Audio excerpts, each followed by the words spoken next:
Oh my gosh, we just got a huge update to a pretty big rumor about a remake for The Legend of Zelda Ocarina of Time alongside a whole bunch of other amazing Nintendo Switch 2 news.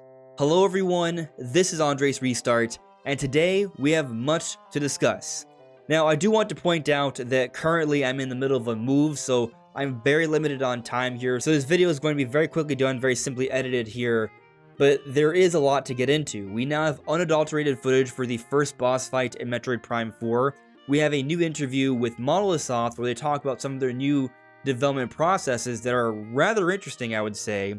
We have a new interview with Shigeru Miyamoto where he tells us more about the future of Pikmin, and he also talks about some of the thinking going into Donkey Kong's new design, which, by the way, we now have some new renders for Donkey Kong and Diddy Kong. And then on top of that, we have a few very interesting rumor tidbits from a popular leaker that took part in a podcast from a fellow content creator, a friend of the channel. So we actually have a lot to get into today, some very exciting things, including an update on a rumor about an Ocarina of Time remake. So I am on full-on uber hyped mode here. Now I will say, I did just hit my goal of 50,000 subscribers 2 weeks before the launch of Switch 2, so we're ahead of schedule here. Thank you all for the support, but if you do find yourself enjoying my content, your subscription would still be appreciated. So first, let me share you this unadulterated footage of Metroid Prime 4's first boss fight.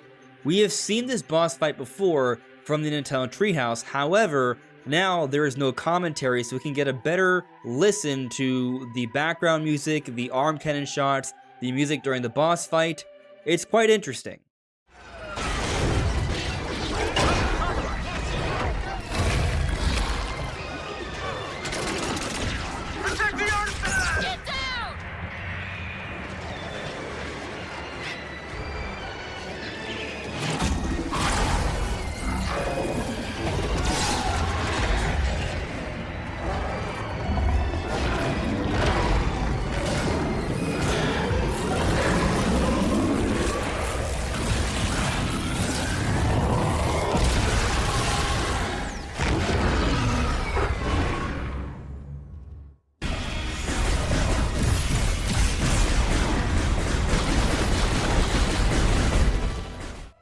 And so it may not be much, but it's just a little bit more we have learned about Metroid Prime 4 here, how it sounds awesome, and I'm even more excited to get more information on this game, which I assume the big stuff will start coming probably about a month from now. Moving on to this interview with cgworld.jp, it's a Japanese publication that is interviewing Monolith Soft, and they're talking about the benefits of Houdini's procedural technology here. And so here he also says, we are currently researching and developing an automatic streetscape generation tool. All the designer needs to do is place gray boxes, and buildings are automatically generated by pressing a button. Houses are constructed by arranging modules, and the appropriate number of floors is automatically calculated from the height of each module and the height of the boxes. And the modules are then arranged. Roofs and other elements are also constructed on a modular basis, and are outputs as optimal data for the game. And so as you see here in this image, we can see all these different blocks that would represent buildings, and then the procedural generation will go ahead and design the buildings there like that. So this speeds up the process of development quite a bit. Earlier on in this interview, they do talk about how, like right here, so by first automatically generating up to 70% procedurally and then adjusting only the last 30% by hand, it has led to a significant reduction in the amount of work required. So basically what's going on throughout this interview is Monolith Soft talking about how this procedural generation is going to speed up the process of development a lot, or rather improve development so they can focus a lot more of their resources in other venues, like, as I say here, in gameplay and visual aspects. So this is going to make games bigger and better. And when I look at buildings like this, and I think about what might be next for the next huge Monolith Soft game, we could be looking at a lot of more complex giant cities, and that to me is very, very interesting. So we had this IGN interview where Shigeru Miyamoto talked about how he's not necessarily ruling out a future Pikmin movie. As he says here, I spent a lot of time the past 5-6 years really wanting to grow Pikmin. Obviously, a lot of that is focused around Pikmin Bloom, and there are also new Pikmin titles that released, but I wanted to see if there's other ways that we can have people engage and get to know Pikmin that's outside of the population that plays video games, for example. And we've seen Pikmin in the Universal Park, for example, and Miyamoto was asked more about this, if they can expand in different ways, like in the park or movies and such. And he says, obviously, I can't say yes or no here, but I really see Nintendo as sort of like a talent agency, and we have within our roster a lot of talented characters. So we create a game with a certain gameplay concept, gameplay experience, and then we look at the roster and see who would best fit this gameplay concept or experience. So looking at things from that perspective, I think Pikmin has a lot of potential to be used in many different occasions. When you're looking at small kids, they have a certain appeal for things that are cute, and when they grow older, maybe in their 20s, they start to lose appeal for that. But I think Pikmin has this unique ability to have appeal across a broad range, and that it's still appealing for both younger audiences and older audiences, and in Japan. And so I'm hoping that we can expand that globally. So whether it's some kind of movie or show, things like that would be really fun. So essentially, Miyamoto is not ruling out the possibility of a Pikmin movie, and it's interesting kind of hearing his perspective on this, how he sees Pikmin as a series that can reach a very broad audience here. I mean, I look at Pikmin 4, and I feel like a younger audience could enjoy that game, but also a more mature, older audience, someone like me, still loves Pikmin 4. Pikmin 4 is my favorite game in the series. So I definitely think that, Pikmin can continue to reach a larger audience even with the games, but thinking about what else they can do, yeah, a show of some kind might work. We have seen the Pikmin shorts before, so what might they do next that could help this series reach a broader audience? These shorts initially came out back during the Wii U era, where Nintendo's overall brand recognition was pretty weak. Now it's substantially larger. Perhaps a similar effort could yield far greater results. But IGN also asked Miyamoto about why Nintendo changed the design for Donkey Kong. So when it comes to character creation and working with characters, I still take an active role in that. And looking back to the first generation Donkey Kong Country, we worked with Rare to create Donkey Kong Country. When we were talking about trying to create new versions evolving Donkey Kong, we created the game called Jungle Beat. I remember that. We worked together with the team that made 3D Mario. With the technology that was available at the time, we were able to make Donkey Kong more expressive. And going back to the design that Rare came up with, we reevaluated what we can do with the design to make it more expressive. And then when it comes to the movie, we decided to move forward with this new generation Donkey Kong design. And so we've seen Donkey Kong in the movie, and even more recently we've seen Donkey Kong in Bonanza. And in Bonanza, Donkey Kong is far more expressive than ever before. And as we see more and more of these new designs for Donkey Kong, I think more and more people are warming up to it. Including this design right here for Donkey Kong and Diddy Kong. This came out recently. This isn't a Bonanza design, this is just a blanket Donkey Kong IP new render. And so this is the new look for them, and they look wonderful. I love seeing them swinging on the vines here. They look great together. And here's something else up close. You see DK, you see Diddy Kong.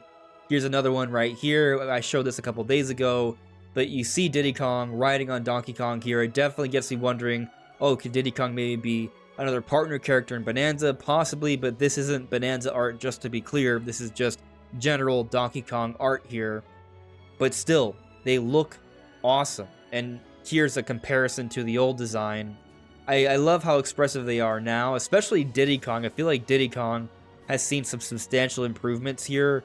Donkey Kong, I think I can sort of understand a little bit of the argument how Donkey Kong used to look cool and now Donkey Kong is more comedic looking, but I think it kind of depends on the circumstance. Like, he looks like a happy-go-lucky gorilla here, a little bit more personable. But there are still times where Donkey Kong can look really cool, as we've seen in Bonanza. So there's a nice mix, I would say. And then also here we see DK with his new icon, and I actually think this part looks fantastic. But now I would like to talk about these rumors coming from this podcast from a fellow content creator. That fellow content creator is friend of the channel, Attack the Backlog. I strongly recommend you check them out, give them a subscription. They are wonderful, they cover a lot of Nintendo content, and sometimes they get on some really great guests for their podcast, his podcast. And this time it was Nash Weedle. So yes, Nash Weedle is here with some more rumors. Throughout this podcast, there are some very interesting things said. I am not covering everything in this video, so again, I strongly recommend you check it out. It is in Spanish, because that's the native language for Nash Weedle. However, there are English subtitles, so even if you don't speak Spanish, you can still read through it, hear them out, and get a good understanding of what's being said here. But there are some big things, some really big nuggets that come out throughout this podcast.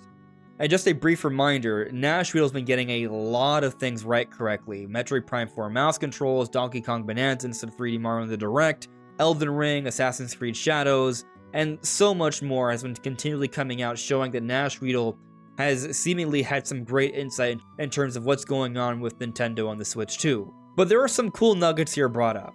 Nash Weedle talks about that big surprise title that's coming out this year from Nintendo, and mentions that it may come out around this September, so that is an interesting period of time. I wonder what the October release might be, although maybe they could be flipped around. Maybe Metroid Prime 4 is an October game, but I could feel like Metroid Prime 4 would be a September game, and the surprise title would be an October game, but I guess that kind of depends on what the surprise title is.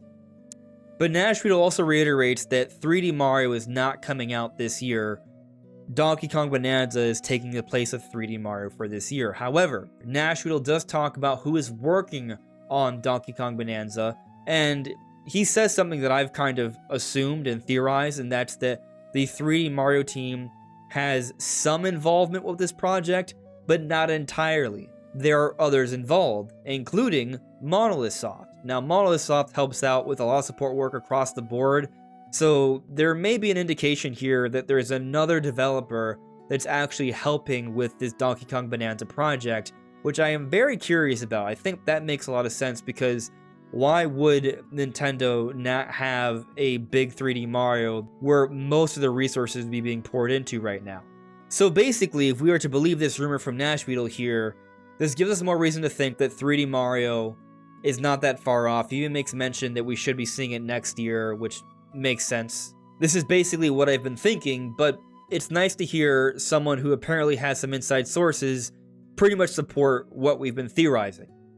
But the big thing is him talking a little bit more about the Ocarina of Time remake. Now, if you've been following this channel for a while, you know that I've been theorizing that there will be an Ocarina of Time remake for Zelda's 40th anniversary next year. And I think there's actually a lot of substantial evidence, which we've covered in prior videos, that this is indeed happening, including interviews with the producer of Zelda, Eiji Aonuma. But Nash Weedle says some interesting things regarding this project.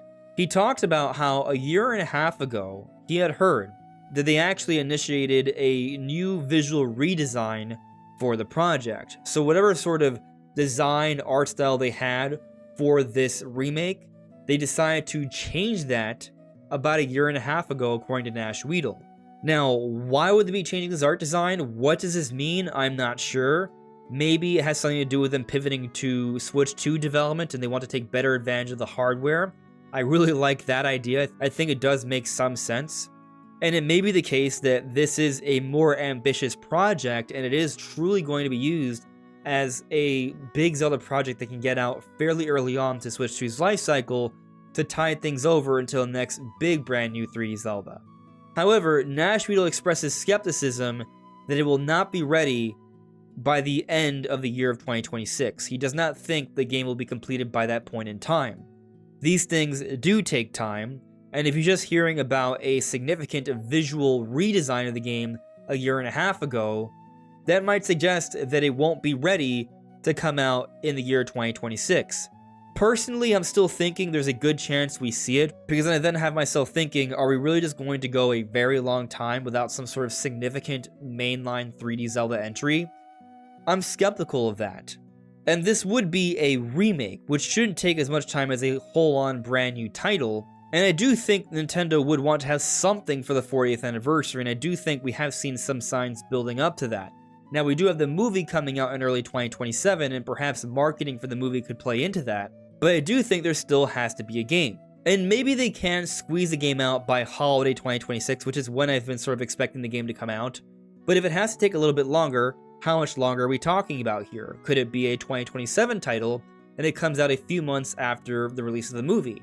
Not too different from Donkey Kong Bonanza coming out a few months after the opening of the Donkey Kong Park. Maybe there's something to that idea, and if that's the case, at least they can tease and show off a little bit of this big boy remake for Ocarina of Time in 2026. And if it's really going to be taking this much extra time, I think this suggests that this is more of an ambitious effort here. This isn't just like an Ocarina of Time 3D upscale or anything to that effect. This would be a significant reworking, perhaps the most ambitious remake we've ever seen from Nintendo. And it could perhaps even go beyond just visual improvements, but gameplay changes as well. They may be expanding upon the formula. And as I talk about this, I then ask myself, well, could this project perhaps be getting so ambitious that it's essentially becoming the next true 3D Zelda game? I think back to A Link Between Worlds, which, if I'm not mistaken, started off as a bit of a remake and evolved into a new game. Could that be happening here with the Ocarina of Time remake? I'm not sure. Part of me hopes not, because I want to see this come out sooner, and I also want the Zelda team to just fully focus on a totally brand new game. So I feel like I'm stuck between a rock and a hard place here. But something else I'll mention is that Nashville does say that the team working on this Zelda remake is Nintendo. He doesn't state which team, but we assume the Zelda team, right? So maybe it does have something to do with how much longer we have to wait for the next totally brand new 3D Zelda. At the end of the day, this is a rumor, and regardless, I know Nintendo is working on Zelda, and I really doubt we're going to have to wait that long before getting something Zelda, at least some footage, a teaser of some kind. So I'm not too concerned, and for the most part, I'm more eager about this remake project, because this supports the idea that it is going to be an ambitious effort. But what do you all think? What do you make of all these latest news updates and rumors? Let me know in the comments below. This is AndresRestart. Thank you so much for listening and watching, and I'll see you all really soon. Take care. Bye.